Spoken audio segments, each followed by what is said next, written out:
ওদালগুৰি ৰঙালী বিহু সন্মিলনৰ তৰফৰ পৰা শুভেচ্ছা জ্ঞাপন কৰিছোঁ।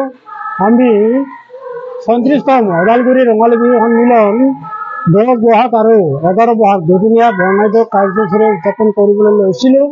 আহি আমাৰ আজি অন্তিম দিনৰ যি অন্তিম কাৰ্যসূচী মুকলি বিহু প্ৰদৰ্শনীমূলক মুকলি বিহু কাৰ্যসূচী চলি আছে আৰু কিছু সময়ৰ পিছতে হয়তো আমাৰ আজিৰ এই অন্তিম দিনৰ যি মুকলি বিহু কাৰ্যসূচী আছে এইটো আমাৰ সমাপ্ত কৰিব।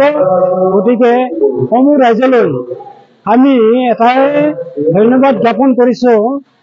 ৰাইজৰ যিখিনি আমি সহায় সহযোগ পাইছোঁ, ৰাইজে যিখিনি সহায় কৰিছে আমাৰ এই ৰঙালী বিহু উদযাপন কমিটিক সকলোকে ধন্যবাদ জনাইছোঁ আমাৰ তৰফৰ পৰা। এয়ে কৈ মোৰ বক্তব্য সমাপ্ত কৰিছোঁ।